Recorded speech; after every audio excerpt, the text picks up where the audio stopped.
I saw it all in slow motion, funny how the mind works. I was flying backwards, falling. I saw a blurry figure, then the roof, then my feet and roof at the same time I hit landing on my upper back. First, terrible pain, a crunch, and blackness. What a damn nightmare. I groggy awoke. My head throbbed, my whole torso hurt. I had no idea where I was. I laid there for a few seconds before attempting to open my eyes. I squinted, seeing only a fluorescent light fixture, ceiling tiles. I closed my eyes again. My body was a massive pain, each breath agony. I felt like crying out, but laid there trying to take stock of what was happening. The first attempt to turn my head told me that movement of any sort was not wise. An electric shock of pain shot down my spine. I tried to look sideways without moving. Even that minimal movement hurt. Then I heard the voices. Was that what woke me up? Is he going to live? Doctor asked. First voice, yes. When do you think you will wake up?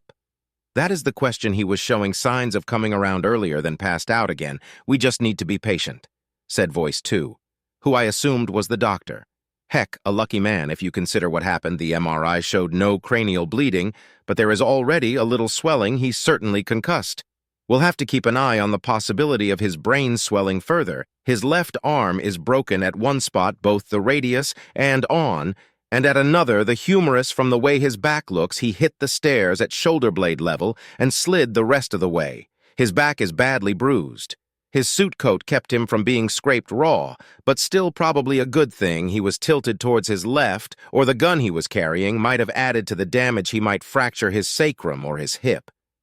He came to rest after hitting the back of his head. It scraped and bled a lot. No stitches required. We cleaned the injury and bandaged it. I understand he stopped with his feet still up the stairs. He basically body surfed down until his head and shoulders hit the bottom. Voice 1 affirmed that how he kept from tumbling, I have no idea. I'm guessing he went most of the way down in midair. It was about 8 or 10 steps, said voice 1. I didn't count, but I will need it for my report. So no idea when we might talk with him. Pause. Okay, well, we have the woman getting checked out. She was pitching a fit about not wanting to be examined, but I saw some blood on her fingers, and I wanted to collect any evidence before it got washed. Wait, oh yeah, that brings up another point. The victim had 3 long gouges on his right forearm. Can you tell me which direction they were made from? Hand towards the elbow or the other way around? I closed my eyes and tried to calm my breathing. The monitor was still beeping faster than normal, but did not accelerate. I heard the curtain pulled back. I felt somebody fiddle with the tape on my arm after a bit of poking from hand towards the elbow for sure, the doctor said, which makes no sense if you consider the direction of his fall. Makes perfect sense if you think about it from a different perspective, said voice 1. His right coat sleeve was pushed up and bunched at his elbow. But I'll need to confirm with forensics. Hey, do you think I can get a cup of coffee while we wait and I make a few phone calls? We have a pot at the nurse's station. Sue, can you get the officer some coffee? You better make it too. It seems his partner is here. I heard the curtain pulled back into its original position. So what do you have? Asked the new person from the other side of the curtain. Voice 1 told the other man what the doctor had said about me. Well, we got both a man and woman downtown, said the second cop. Their stories coincide, but I don't believe it. It does not match what the witnesses say. How lucky is that we happened to be a couple blocks away about to eat. When the call came in, the responding officers were barely there when we pulled up. I'm glad they could check the victim out and leave us to look at a fresh scene. Yeah, voice 1, did you see the video? The girl in the apartment across the landing was showing her folks her new apartment when all the shouting started. They opened the door with their cell phones out and recording to see a big naked man and a naked woman standing on the landing. The man yells, "That'll show you your place, you stupid!" They couldn't see what the two were looking at down the stairs, but they got that part clear as day. I mean, it was graphic. The two had obviously just been having sex. Yeah, lucky. The witnesses saw who was there, said second voice. One of them called N911. The young neighbor was squatting next to the victim when the first unit arrived. She pointed and said, "He is the guy who pushed this one. Don't let him get away." The guy was dressed, and coming downstairs he was running. The woman was standing at the top of the stairs wearing a little robe and bawling. They both told stores with no mention of their being naked and having sex. According to them, they were innocently visiting and the victim came in and attacked them, then ran out and fell over his own feet. Both men laughed. I there thinking about what I had just heard as much as I heard, At least my brain was functioning. Maybe I could turn this around a bit. Would I be wrong to lie to add a little to the story? Screw the a-hole you pushed me down the stairs, I could have died. Hell, I could still be majorly messed up. Let me go back 3 weeks to where it began. Well, not when it began, but when I became aware something out of the ordinary was going on. My wife Judy was in the shower. She'd left her phone on her makeup table. It pinged and lit up. I looked, said it, "Hey, sweet cheeks." It began. Then the screen went dark. I tapped in her login code and checked her recent messages. "Hey, sweet cheeks, I want some of that hot sex. How about tomorrow afternoon?" The message was from Judy's boss, Mark Durs. Mark was the broker who owned the real estate franchise where my wife worked as a sale agent. This was not the first time my wife had received an inappropriate text from the a-hole just a month prior. Judy was sitting on the couch when her phone pinged and she opened the text unseen, seen by her. I walked up behind to bring her a glass of wine. "You looked fine this morning. I want some of that love as soon as we can get it on." It read. I about dropped the wine. As I read that over her shoulder, I bristled. Judy neatly covered. She giggled. "I bet he was texting his wife again. You know, her name is Julie, right next to mine in his contact list. He has messed up and sent me texts mint for her before her neck had turned bright red as she tapped a couple icons. Hey, stupid Robert just walked up as you sent me the text you meant for your wife. If you're gonna flirt with her via text, make sure who you are sending it to." "Okay, no, you tell him she put it on speaker. Hey, dude, I'm so sorry. Mark said I'm trying to spice things up with my wife a bit. You know, I sure did not mean to send that to Judy. Judy." "Thanks for not getting pissed. I messed up." I was relieved. Judy giggled, "No problem." Mark, "Oh, I know I looked fine today too, but this woman is reserved for my man, Robert."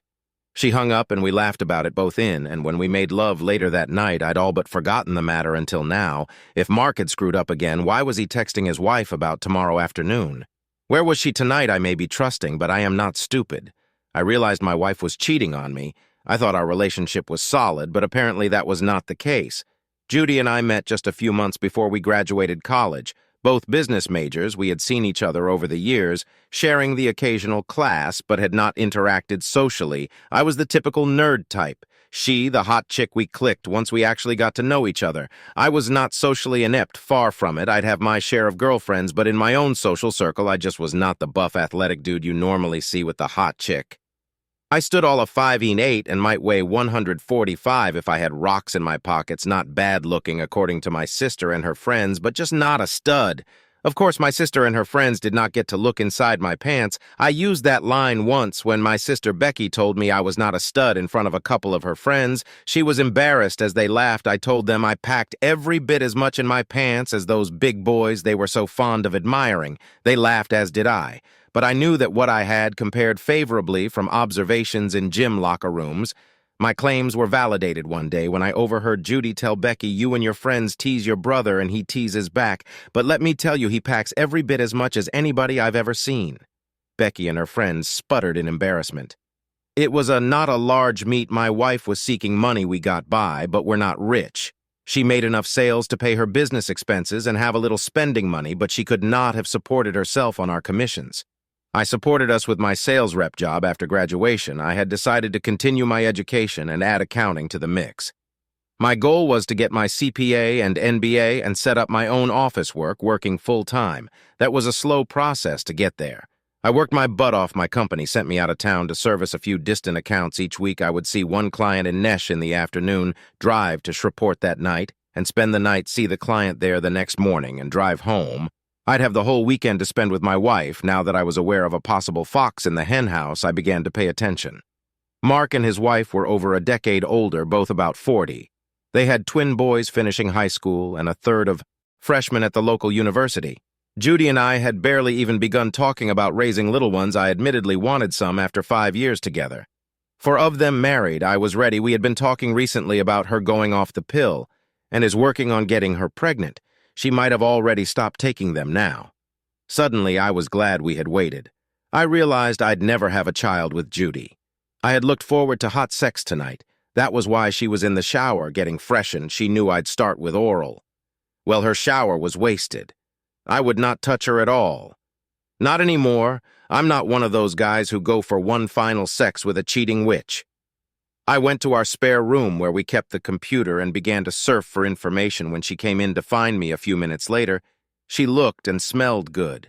She had spritzed a little scent. The translucent little top did not hide a thing. She was hot. I got hard, and my little head asked me to go get busy. I almost changed my mind about screwing her one last time. Then I remembered the text. "Sorry, babe, not in the mood. Part of me wants you, but I'm feeling a little funny. My gut is acting up." I lied. She looked at me wide-eyed, and before she could say anything, I stood and rushed past her to the bathroom. Making out like I had no time to wait, she called in to tell me she was going to bed and ask if I needed anything. I called out to tell her I needed time and would come to bed when I felt better. I had read accounts of how people put spy apps on their partner's cell phone to monitor their activity. I thought it was... I know it is possible to commander a computer remotely, but you need to be a hacker, or no one. Or so I thought. It turned out to be far easier than I imagined. Many people would not think it proper to spy on a spouse, but it is totally legitimate to monitor a child. That is how the apps are advertised. Protect your kid from a possible sexual predator. Monitor their cell phone activity. Know their location. Who knew it would be so easy? I hated liars, but I was going to be telling quite a few lies over the next few weeks, some deliberate falsehoods, some lies by omission, but cheating is a major lie, so screw the witch. I decided I had more than a short-term bug. I used my fake abdominal distress as reason to get out of bed several times the next night and spend time in the bathroom down the hall on one of those foray.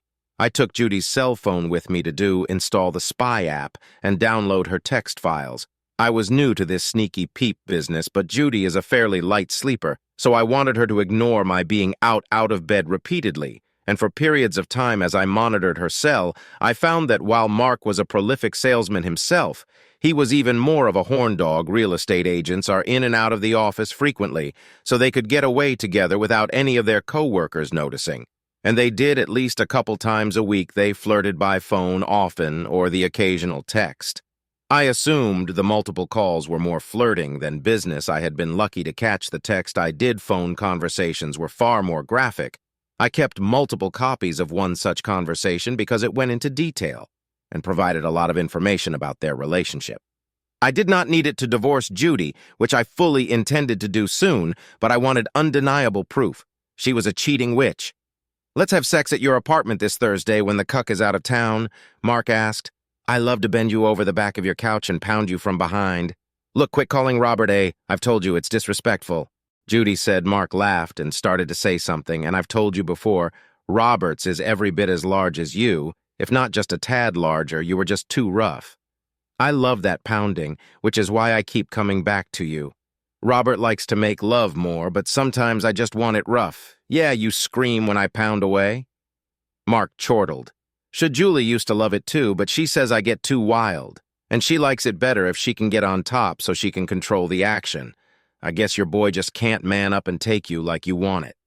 "Well, your jackhammer Energizer Bunny act is what I want every now and then, like a couple times a week, but making love is great. I should have no complaints." Robert gets with it on occasion, but when I start to hurt, he stops. You just keep pounding me until you're done. My guts are sore, but I love it. I'm madly in love with Robert, but sometimes I just want to have these wild sessions. Robert just has a nice balance of tickle and pain and does not try to mark me," Judy said. "And if you call him a cuck one more time, you won't get any this week. At least not from me. You'll have to get on your knees and beg your wife if you want to pound away. You're going to have to wear a condom, and I am worried about that in case it breaks. Robert and I are going to have a baby. I hate condoms." Mark groused. "Well, it's that or no sex," Judy said, "and in case the condom breaks, I'm going to have some spermicidal douches handy. Afraid my swimmers are better than the sea of Roberts." Mark laughed. "Nice save there." Judy laughed. "No, but I can't take the risk."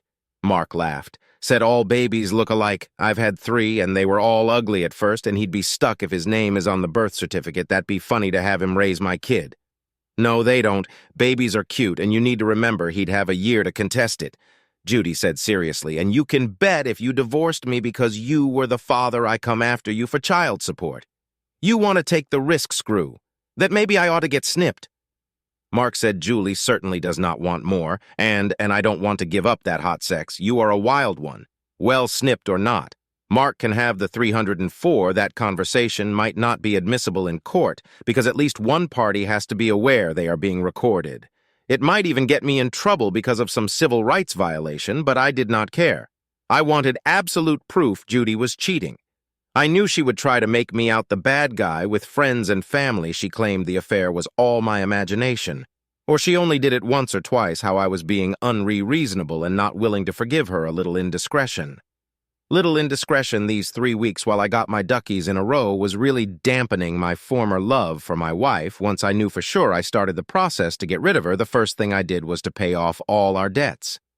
I had some significant college loans. Judy were relatively small, but I paid mine off first. We were always careful with credit card debt. Our cars were paid off. We had even started to set aside a little money for a house since a mortgage was not that much more than what we paid for our apartment rent. I also began to stash a little cash. I knew I could not hide too much, as we did not have that much, but it made me feel better to get something over on the witch. My research told me I'd be paying alimony for a few years, since she did not make enough selling houses. I hoped to minimize that a bit. I wondered if I paid my lawyer up front for his whole expected fee that would work to decrease our cash. I trimmed our cash reserve as much as I could. I started to have my paid check diver, Ed, but I knew I would still have to give Judy her half. I just did not want her taking more. I had seen and retained an attorney who was working on the papers. Once I had her served, the would hit the fan now, back to that fateful day. At the start of my story, I was supposed to be out of town. I had a co-worker take care of those accounts the previous week as well, so I could attend to my private issues in my spare time. I worked through possible scenarios. At first, I thought I wanted to be surprised and shocked to find them in bed. When I came home unannounced, I envisioned running a naked Mark off at gunpoint. Maybe even not letting him stop to pick up his clothes. I'd throw his car keys to him once he was outside in the parking lot, or just shoot his balls off. Then I fantasized about taking a tire iron to him, busting him across the head or backbone while he was pounding away, break some ribs or bruise a kidney. Any of that would mean jail time. For sure, I could not explain the tire iron as anything other than a premeditated attack. All my friends were aware I had a concealed carry permit, and Friel had a pistol on me always when I traveled. There was no way I would square off and go toe-to-toe with Mark in a fight. I was 5'8", and now weighed a whole 150, having gained a few pounds since college. Mark stood at least 6'2" or 3", and weighed 230, I know, because he would brag how he still weighed the same as he did when he played college ball. That crap about standing up and fighting like a man is just that crap. David was smart enough to not face Goliath on the battlefield, armed away everybody at the time considered fair combat. He got out his handy-dandy slingshot and nailed the bastard. Of course, nothing in the Bible calls that unethical or cheating. It was written how God guided David to win. I just wish I had been as smart as David. All my plans and daydreams went out the window when I unlocked my apartment door. I knew they were in there. I saw Mark's car parked out front next to Judy's later. I would claim I did not recognize it. I was quiet when I opened the door, not jangling my keys as I returned them to my pocket. It would not have mattered. Neither of the cheating a-holes would hear a sound over their grunting and wailing. Do me, pound me." Judy's words hit me like a sledgehammer. All my plans were forgotten. She was bent over the back of the couch, like they had described in the phone call I had recorded. He was standing behind, jackhammering into her. I considered booting him in the balls from behind, but his legs were close together. Mark was just about to climax when I hit him in the side, knocking him off the witch. "You scum sucker," he screamed as he realized what had happened. I had not knocked him that far or that hard, just out of Judy. He was fast for a big man and grabbed me by the front of my suit coat. I tried to punch him to get away and get my pistol out, but a suit coat is pretty restrictive for fast, rapid movement. Like that, not like in the movies. Plus, once he grabbed me, I was going nowhere. He shook me like a pit bull with a possum. His arms were so much longer that my swings had empty air. I started kicking, and I know at least one kick caught him in the balls, not hard enough to make him turn loose, though he held on. By this time, Judy had turned around. She could tell I was reaching for my pistol, and she grabbed my right arm to stop me. I realized later that was why my right coat sleeve had been bunched up to my elbow and her fingernails gouged the 3 furrows up my forearm. I was trying to shake her off. I had not shut the door when I came in. Mark half lifted me off my feet and charged me across the living room and out the door. He turned loose when he shoved me out into midair over the stairs. I listened to the cops talking about what they knew. I quickly formulated a plan. I hoped it worked out better than my plan to run a naked Mark off at gunpoint. I moaned loudly to let the hospital staff I had regained consciousness. The doctor came in immediately to check me out. He had me wiggle fingers and toes and concluded I was basically intact, but told me to limit moving, no Sherlock blinking hurt. The cops came in and asked if I was willing to tell them what happened. I told them almost the same story I related above. I knew my wife and her boss had an ongoing affair and was taking steps to divorce her. I did not expect to catch them in my apartment in the ACT. Though I told him the part how I was dumb enough to knock Mark off my wife, the part one added was what Mark said after he grabbed me. He said, "You scum, sucker. I am going to kill you if you happen to live. You'll know your place, you stupid." I said Judy grabbed my arm so I could not hit him or reach for my pistol. She said, "Careful. You know he has a gun should I can't hold him much longer. You're going to have to do something quick." Next thing I knew, all three of us are rushing across the weighed 230, I know, because he would brag how he still weighed the same as he did when he played college ball. That crap about standing up and fighting like a man is just that crap. David was smart enough to not face Goliath on the battlefield armed away everybody at the time considered fair combat. He got out his handy-dandy slingshot and nailed the bastard. Of course, nothing in the Bible calls that unethical or cheating. It was written how God guided David to win. I just wish I had been as smart as David. All my plans and daydreams went out the window when I unlocked my apartment door. I knew they were in there. I saw Mark's car parked out front next to Judy's later. I would claim I did not recognize it. I was quiet when I opened the door. Not jangling my keys as I returned them to my pocket, it would not have mattered. Neither of the cheating a-holes would hear a sound over their grunting and wailing, do me, pound me." Judy's words hit me like a sledgehammer. All my plans were forgotten. She was bent over the back of the couch, like they had described in the phone call I had recorded. He was standing behind, jackhammering into her. I considered booting him in the balls from behind, but his legs were close together. Mark was just about to climax when I hit him in the side, knocking him off the witch, "You scum sucker," he screamed as he realized what had happened. I had not knocked him that far or that hard, just out of Judy. He was fast for a big man and grabbed me by the front of my suit coat. I tried to punch him to get away and get my pistol out, but a suit coat is pretty restrictive for fast, rapid movement. Like that, not like in the movies. Plus, once he grabbed me, I was going nowhere. He shook me like a pit bull with a possum. His arms were so much longer that my swings had empty air. I started kicking, and I know at least one kick caught him in the balls, not hard enough to make him turn loose, though he held on. By this time, Judy had turned around. She could tell I was reaching for my pistol, and she grabbed my right arm to stop me. I realized later that was why my right coat sleeve had been bunched up to my elbow and her fingernails gouged the 3 furrows up my forearm. I was trying to shake her off. I had not shut the door when I came in. Mark half lifted me off my feet and charged me across the living room and out the door. He turned loose when he shoved me out into midair over the stairs.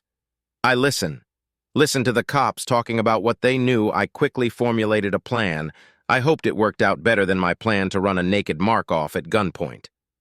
I moaned loudly to let the hospital staff I had regained consciousness.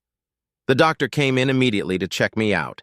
He had me wiggle fingers and toes and concluded I was basically intact, but told me to limit moving, no Sherlock blinking hurt.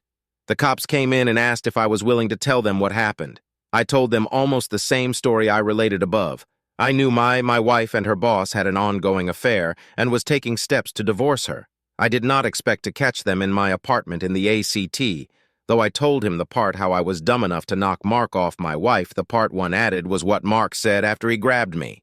He said, "You scum, sucker. I am going to kill you if you happen to live. You'll know your place, you stupid." I said Judy grabbed my arm so I could not hit him or reach for my pistol. She said, "Careful. You know he has a gun should I can't hold him much longer.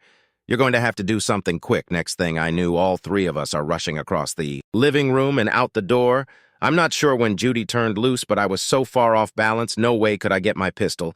Then I was sailing out into the air backwards, and then a crunch. I guess he threw me down the stairs. I said, "That is all I remember. I hope the doc is right and I'm not paralyzed." I said, "Did I feel bad about lying about adding the part where he said he was going to kill me or Judy telling him to do it quick?" Nope, screw both of them. I just hoped there was no evidence to the contrary thinking about it. I wondered if they ever videoed themselves having sex that would be bad forensics actually supported my story. Mark claimed I attacked him and he defended himself. He was visiting Judy, one of his agents, because she was feeling bad and he was concerned. I must have got the wrong idea about what was happening then. After he pushed me away and yelled at me, I turned tail and ran out the door. I tripped at the top of the stairs, hit the railing, and fell down the stairs. Judy agreed, just adding, "Mark pushed me hard to get me going." She grabbed my arm to keep me from punching Mark at the beginning, and that was how I got scratched.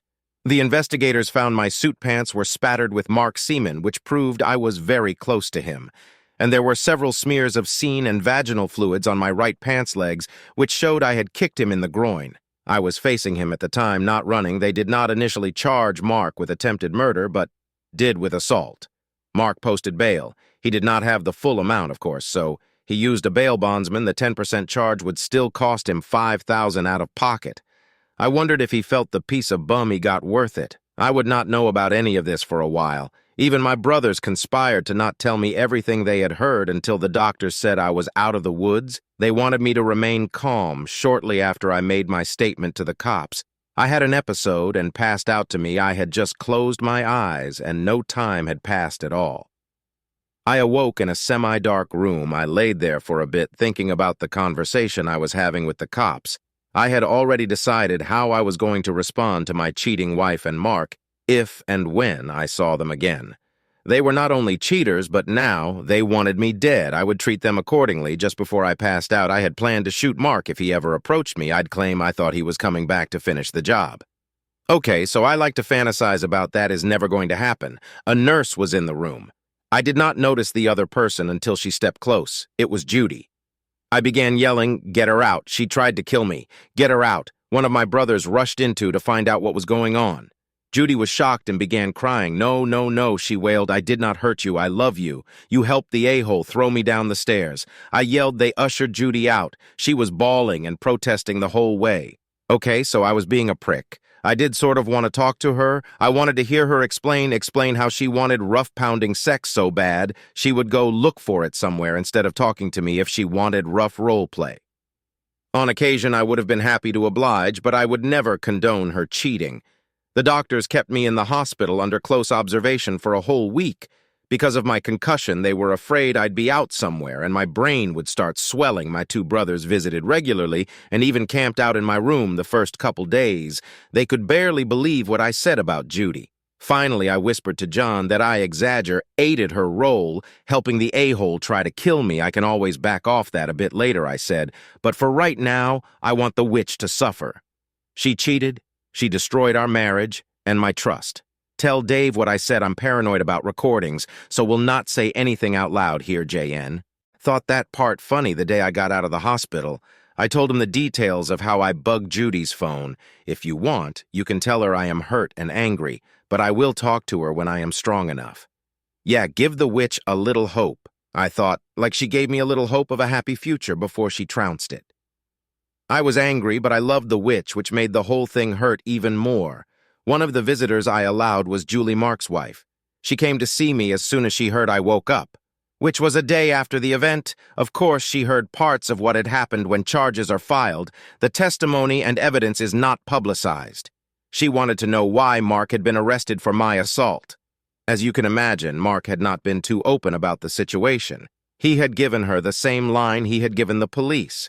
How he had been visiting one of his agents when her husband came home. Judy was wearing a robe, and I jumped to conclusions and thought the worst we got into a scuffle and I had fallen down the stairs. He was accused of pushing me but was innocent. I thought his story ludicrous. Obviously, he knew nothing about the video taken or suspected there might be forensic evidence. I wondered if the man was delusional or just hopeful the neighbors would not be questioned. I told her they were having sex when I walked in the door. Mark said you would claim he was having an affair with your wife, but it was all innocent, she said. I'm not buying that. What I want to know is, do you have proof I have a prenup? I get 70% of the communal assets if you cheated, and I can prove it. Leave some for me. I plan to sue him for whatever he has left after his criminal trial. I said you need to contact an attorney and file for divorce to lock your share of your assets, so he cannot use that for his defense. I have an audio recording of them talking about their affair plus copies of a few texts. But there is also a video of both Mark and my wife standing on the landing of my apartment just after he threw me down the stairs. Both of them are naked. On top of that is my testimony. But if that is not enough, the clothes I was wearing at the time might have some evidence on them. Hard to imagine I could get into a scuffle with a naked man who had just ejaculated all over and not have something on me. "You have all that?" she asked, shocked. I nodded. I told her I knew Mark liked rough-pounding sex that convinced her immediately I had everything I said. "I'm going to see my lawyer as soon as I leave here. Please help me get the rest of that evidence as soon as you can." I assured her I would, Julie. I don't think either.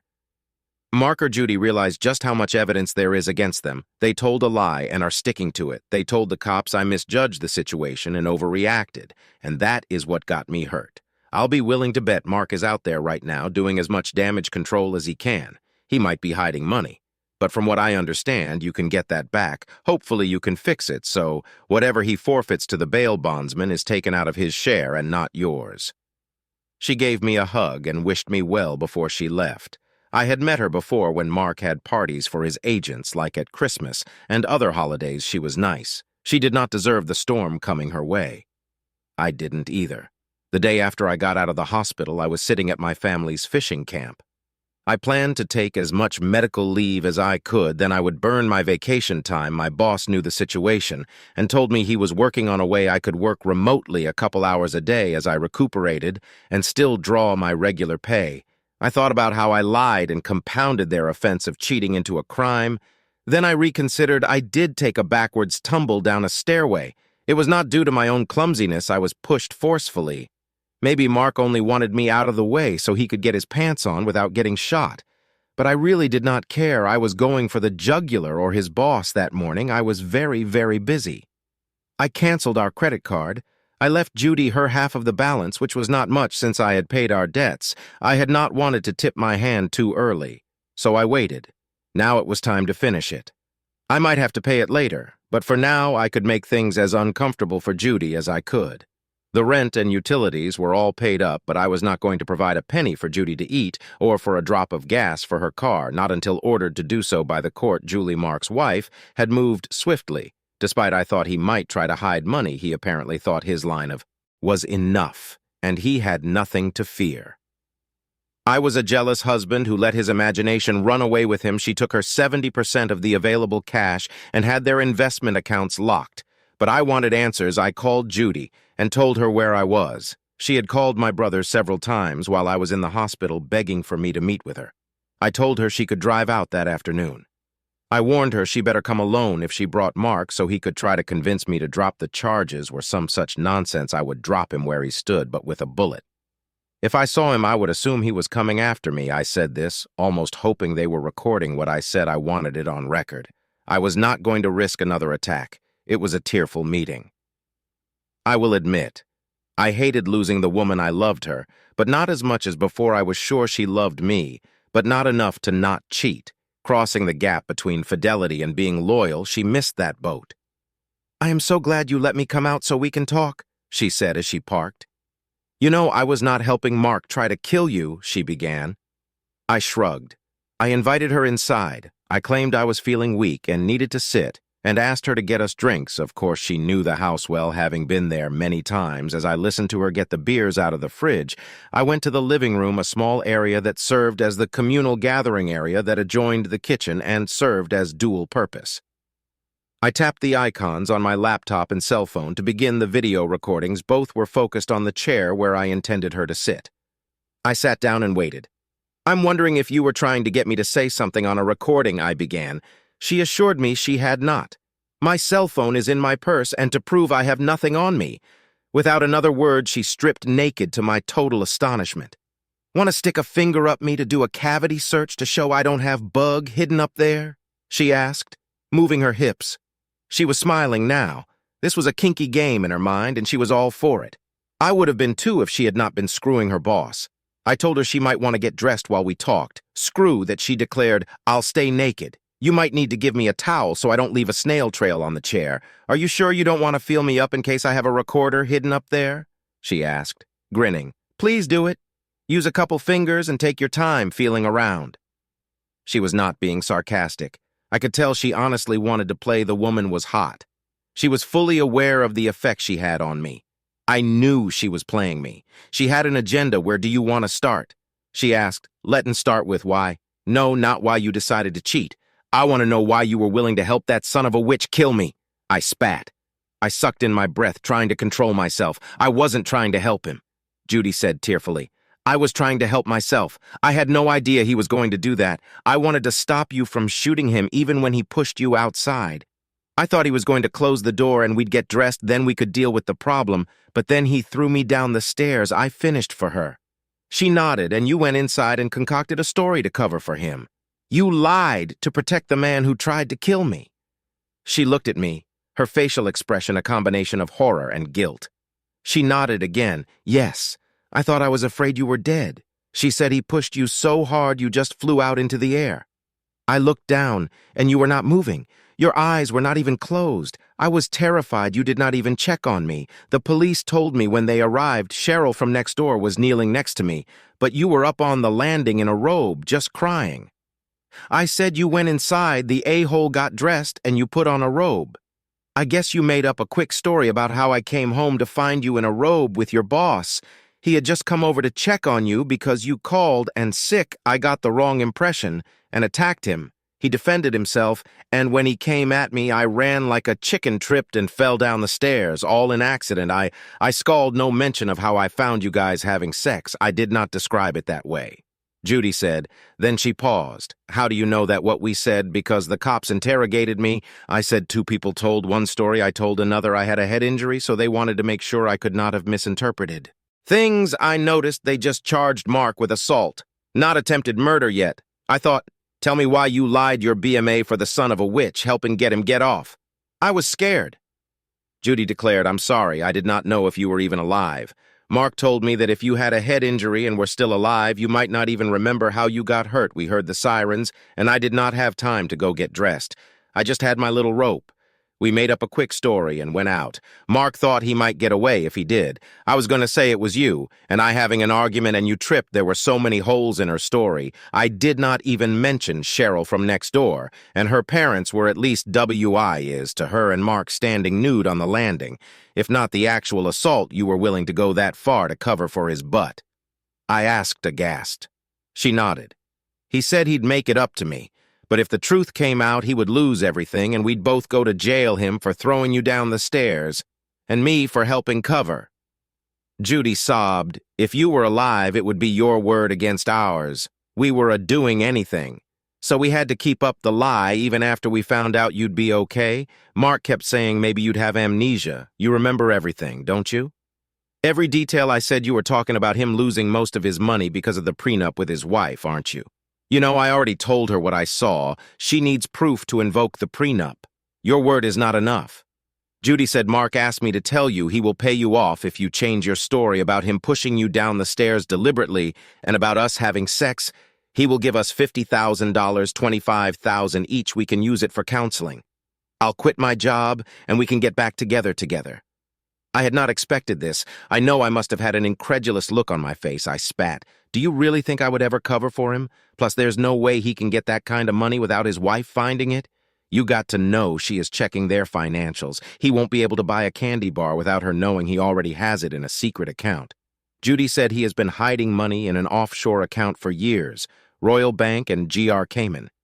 He has been putting money in an account there using his oldest boy's name and social security number. He called it his retirement fund. He says he will give us some. All you have to do is change your story. Please, Robert, we can get back to where we were and have a nice little nest egg, Mark. Means nothing to me. He was just a good time, what I want a family with you, she pleaded. I started chuckling. Do you not see all the holes in your story? I said, shaking my head. First of all, I'd have to lie about what happened. Judy told me I could say I was confused and maybe Mark was just coming at me and I panicked. Do you really think he would pay either of us a nickel once I changed my story? I asked he'd laugh his butt off and how he got over on me again. First he made me a cuck and now I would be a dumb cuck who changed my story. He knows I'd never be believed if I changed my story back later. Plus, why in hell would he ever confess to you? He has been hiding money for years. He is not that dumb.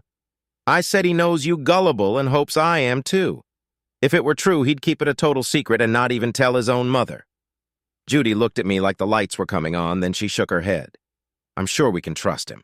I told her before I even considered something like that, I'd have to see the bank transfer, including the right routing and account numbers, and bank name proving the account exists, and then I might consider letting him go for $100,000. Okay, now for part two. I said, why did you let that guy in your pants in the first place? What did I do to deserve that? Not man enough for you anymore? She teared slightly. How long have you known? When did you find out? I shook my head silently. You did nothing wrong. We had a great marriage, an active sex life. You and I had sex 3 times a week at least until you got sick with that stomach bug and then cut me off. Oh, I am so stupid. That is when you found out. She looked at me tearfully and continued. All this time, she had made no attempt to sit ladylike, but not spreading her legs. She sat casually, her crotch open for display. Now she got embarrassed and reached down to put on her panties and shirt. Okay, I said, breaking the silence. When did it begin? About 3 months ago. We did not have sex at the beginning. I mean, not even once a week. I'm not even sure why I thought to start.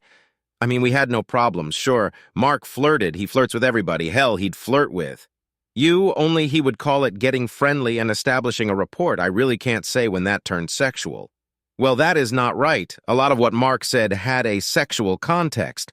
I think it was one day when he said he was unhappy with his sex life at home. He hinted he wanted to talk to somebody, and like a fool, I listened. I know now where it led. It was a trap. I'm not sure Mark intended it as a trap or not thinking about it now. I wonder if he did it with other girls before me. But at the time, I found it arousing just to hear him talk. He told me his wife preferred to make love, not get down and dirty like they had years ago. He missed the wild, pounding, animalistic sex they had when they first got together. I could not help it. I was aroused as hell that night. I jumped your bones. I did not even need any warming up. I climbed on top of you and rode you to a couple orgasms. You were happy to help me. You did not even ask what got into me. Well, you did, but I did not tell you the whole truth. I just told you I wanted you to screw me and make me yours, and you did. I have thought about that night a lot, since just the memory of that night has me on the verge of climax. Judy paused to see if I'd take the bait as much as I really wanted to. I sat in my chair clenching. She took a few deep breaths and continued. I wanted that high again, not a drug. High, a sexual high. Judy said that was over a weekend, and we screwed like rabbits the whole time. I remember it. So did I. It was a great weekend. My wife was all over me. We did nothing but have sex and then rest and eat a little so we could screw more the next week. Mark and I talked. I did not tell him about us screwing our lights out, not at first. He told me he about one good hard sex in, and Julie wanted the rest to be sensual lovemaking. I was aroused enough. I did what I swore I would never do. I talked about us having sex. I told him we had a wonderful time the whole weekend that week. You and I had sex probably every night. It was all good. But none of it was the mind-blowing sex we had the previous weekend. Mark said he could give me that any time. Judy said. I laughed. But after a few days, I started to wonder if he could. I wanted that hard-pounding sack so bad. Judy admitted the more I thought about it, the more I craved it. You did me hard during that weekend we had. Mark and I had shared stories up to that point, but had not touched. Finally, one day after Mark all but begged me, I offered to let him try to get me off. That was my downfall. Judy offered quietly. Mark does not make laugh. He screws like a demon or does nothing. I did not care about what he likes after the first time we were together. I did not kiss him, blow him, or do anything else. Ewan let him have me. He pummeled me. There was not a bit of making love in what we did, and you got off on it. I accused. Judy nodded. Yes, it was hot. I was like an addict, Judy admitted tearfully. I loved you. I still do. Our sex is great, but something about Mark doing me like that got to me somehow. With him, I could disassociate myself from reality and enter some make-believe world where I could let Mark use me. I often hurt and was sore when he was finished. It was not something I could do with someone I loved and who loved me. Who you loved, I asked. Remember that evening when you were sitting on the sofa and got a text about you looked fine and how Mark wanted to drill me? Judy nodded. You covered neatly. I thought it was a mistake that should have been a wake-up call. You came close to being caught if you had stopped seeing him. I might have never known.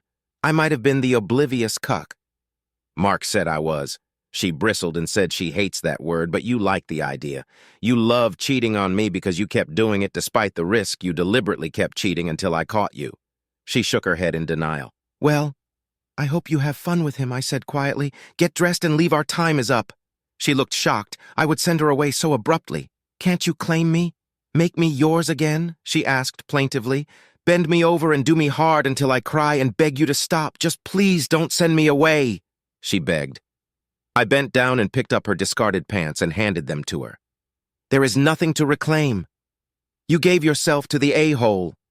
I said simply. Without another word, she slipped her pants on, picked up her shoes and purse, and walked outside. She stood for a moment, then, taking her time, put on her shoes. I could tell she was hoping I would call her back.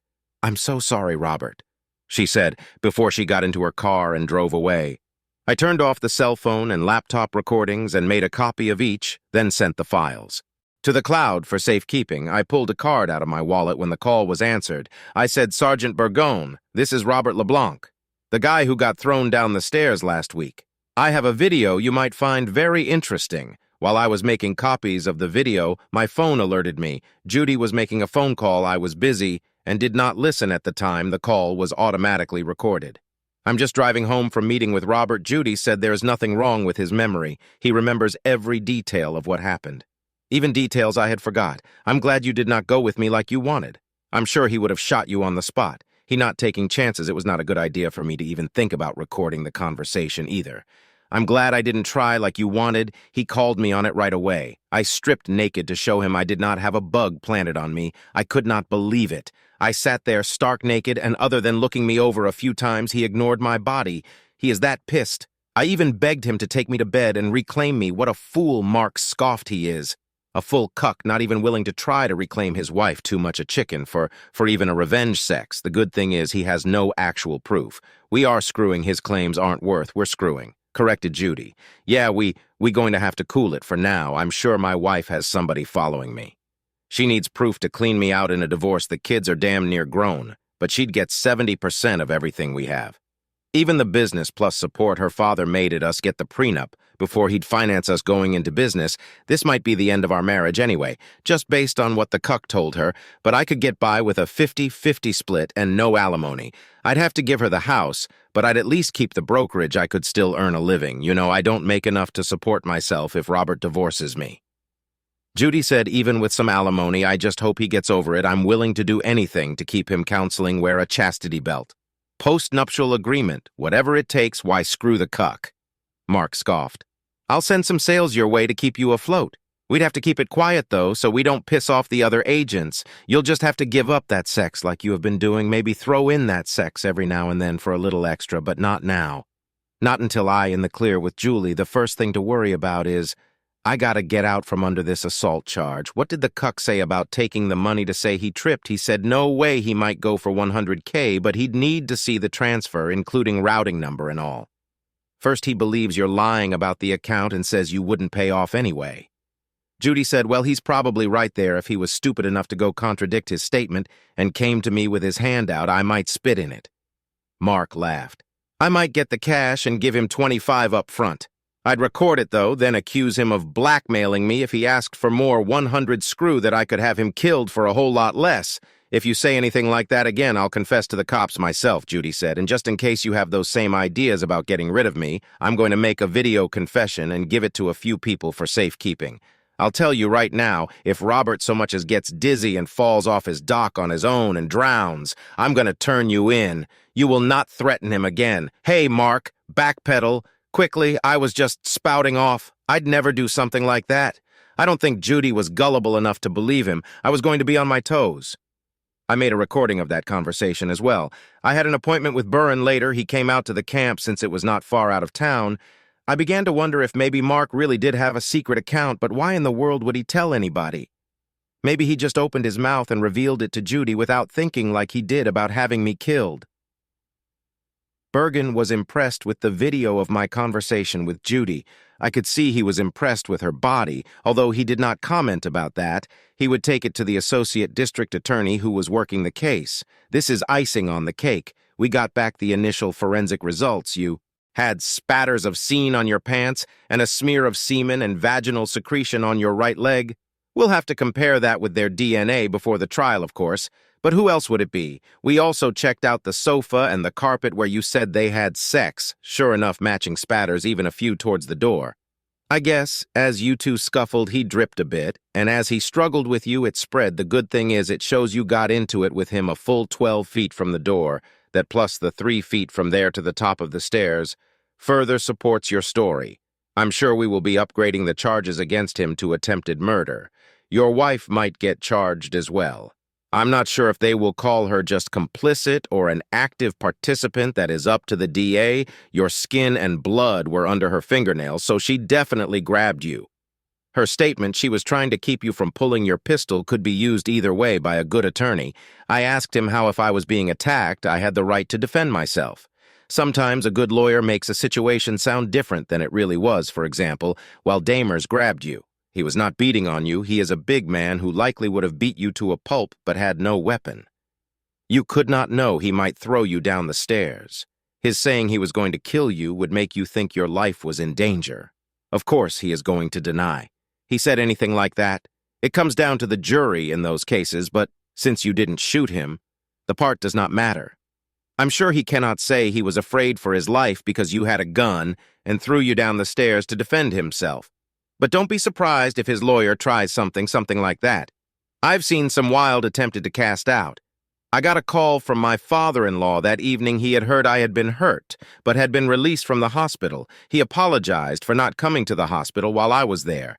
He and my mother-in-law had been on a cruise for the past 10 days. Their flight back had just arrived. They were now on the road returning home. We have not been able to get through to Judy.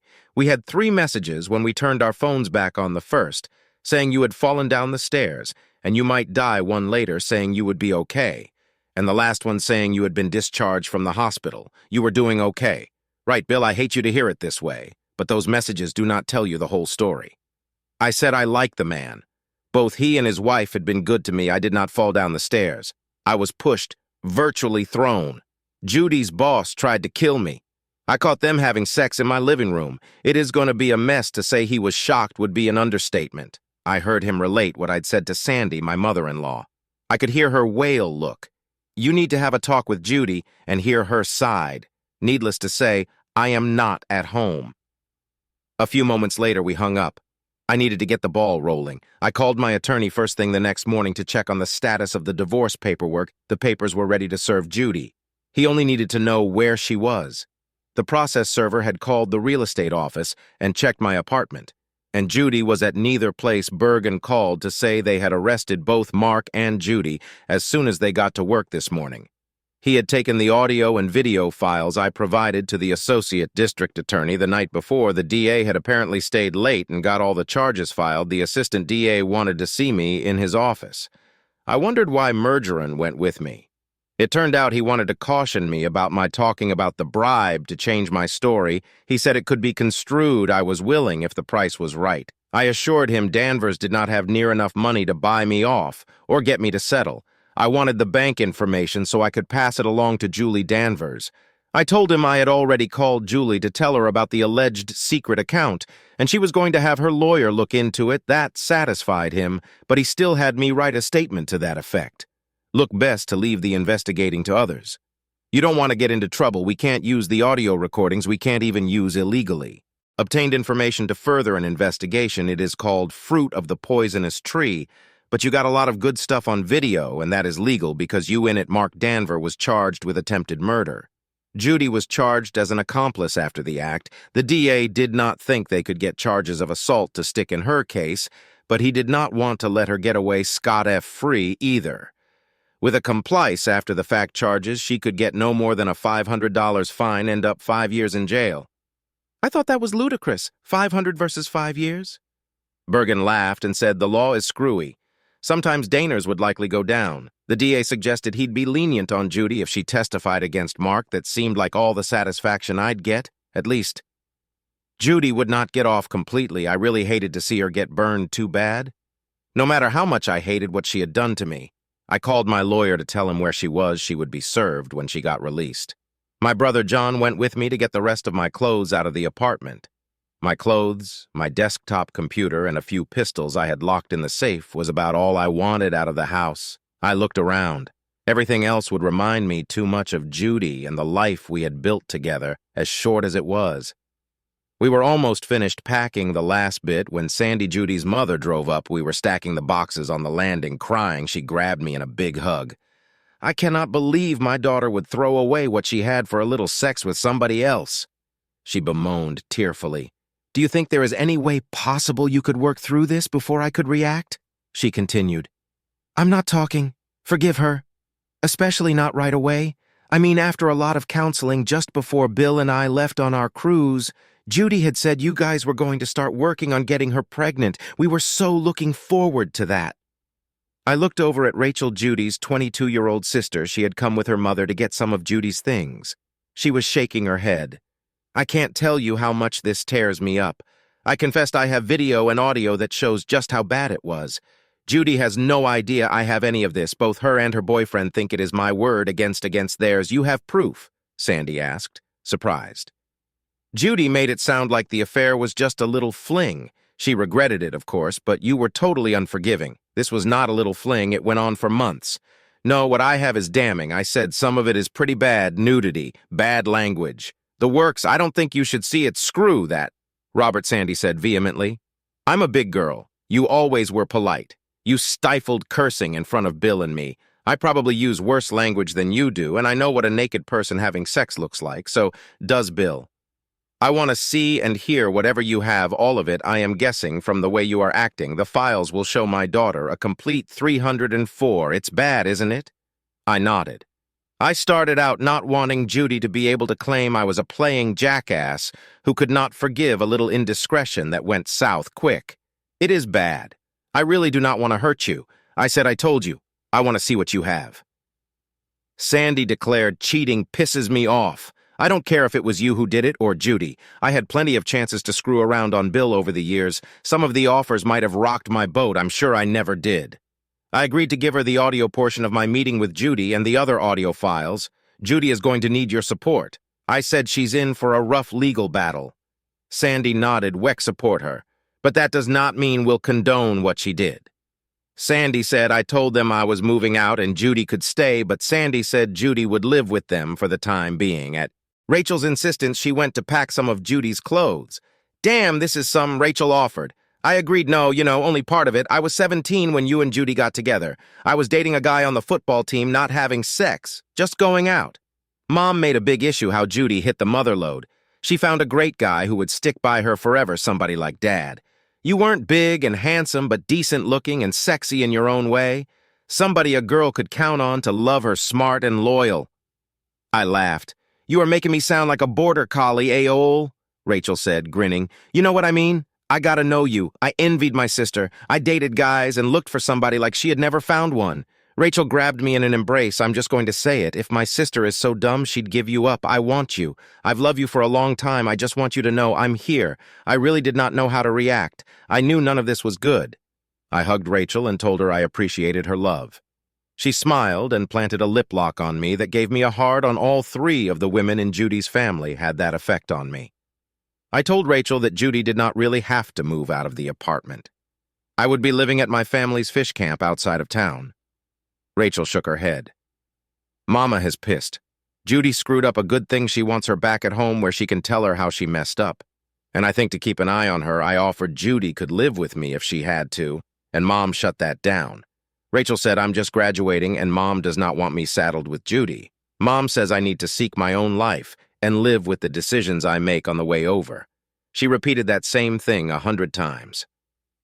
John began to carry my things to the car. The doctor had cautioned me about strenuous activity, so John was doing all the heavy work. My cast did not help either.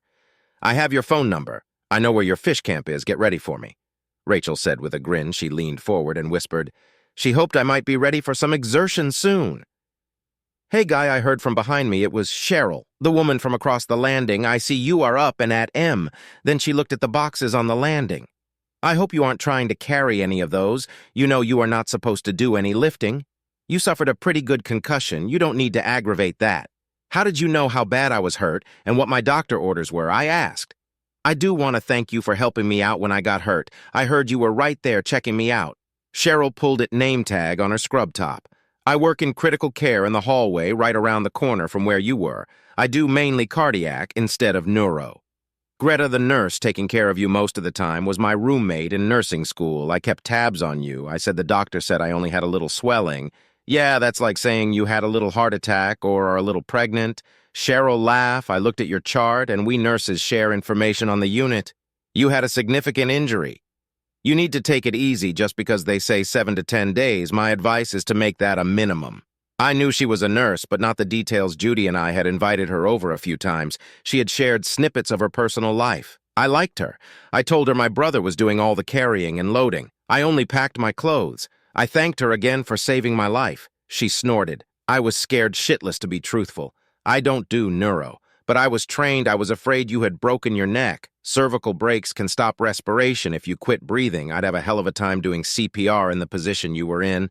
I just loosened your tie and pulled the top of your shirt open and checked your eyes upside down like that wasn't helping your cranial pressure, but I could not do a thing to help that. I had nothing to stabilize your neck, so moving you is out of the question.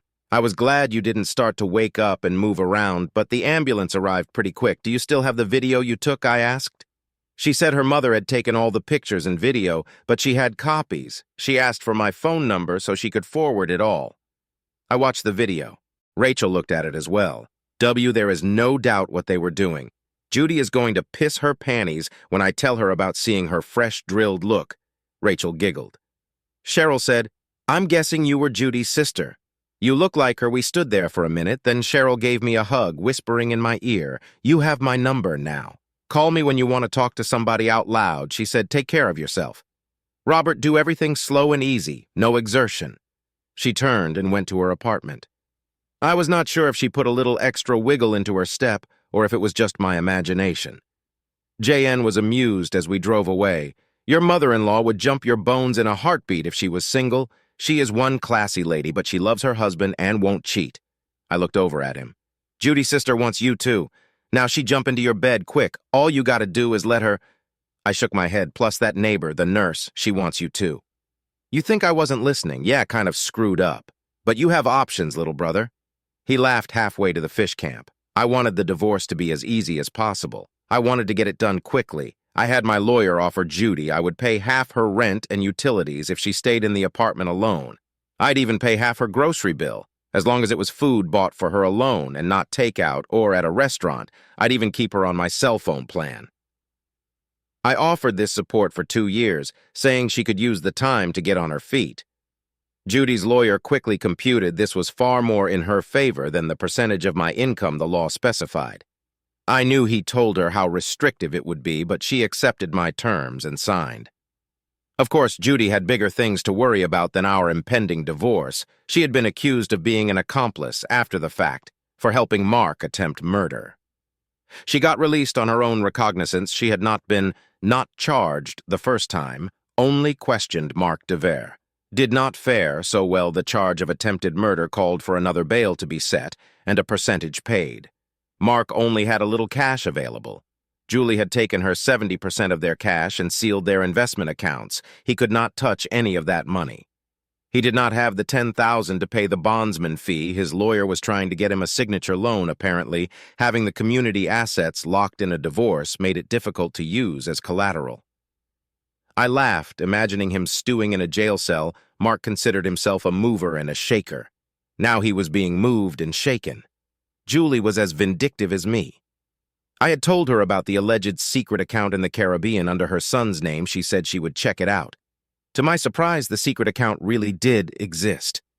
Julie's lawyer confirmed it, so he, Julie, and her son flew down to get the money. Her son was not on the signature card, but because it was in his name, he could transfer the funds. I would have loved to be a fly on the wall when Mark found out his hidden money was gone, because it was in his son's name.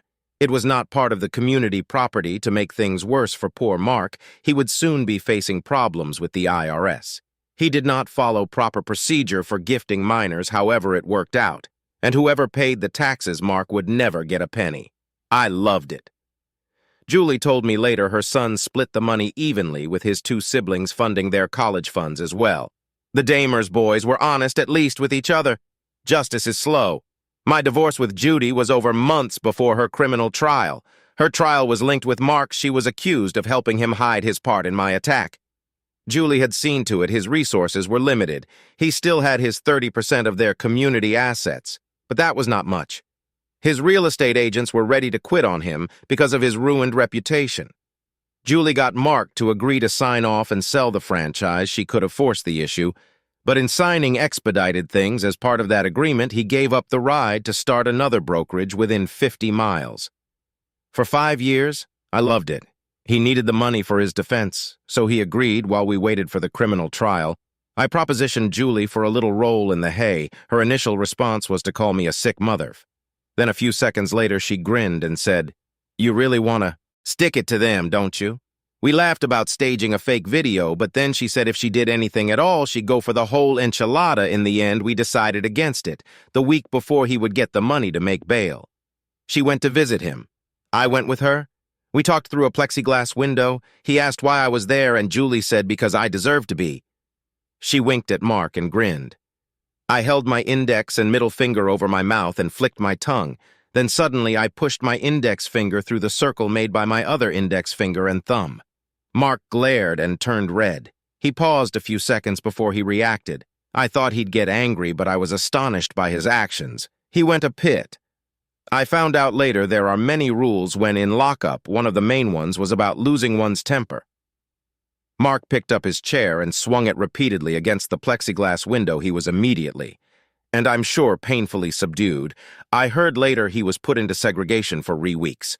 His bail got delayed. It was almost denied altogether, because he now posed a threat to both Julie and me. He really should learn to control his mouth at his trial. He spent half his time glaring at me, rather than following the testimony he should never have got on the stand. Not after I claimed he wanted to kill me, having called me a cuck repeatedly when asked if he threatened to kill me. He said I don't remember saying it at first, but right now I'd make sure of it. Then he began to rant. He called me a lying chicken, a cuck, and a few other things that cast aspersions on my father's identity and my mother's species. I have to admit I had deliberately antagonized the man, a bit careful to not be seen. I had just repeated the gestures of pushing one index finger into a circle of the other index finger and thumb.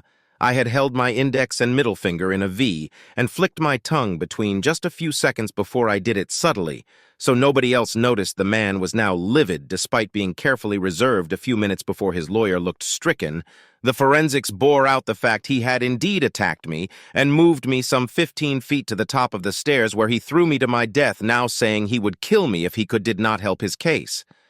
Mark's lawyer was fairly good. The lawyer tried to convince the jury Mark was justifiably upset, as his only real crime was having sex with a married woman and defending himself from an angry husband with a gun. Mark had lost his career, his marriage, and his freedom. He had been beaten a few times in jail. His present state of mind was influenced by PTSD, so his action should be forgiven.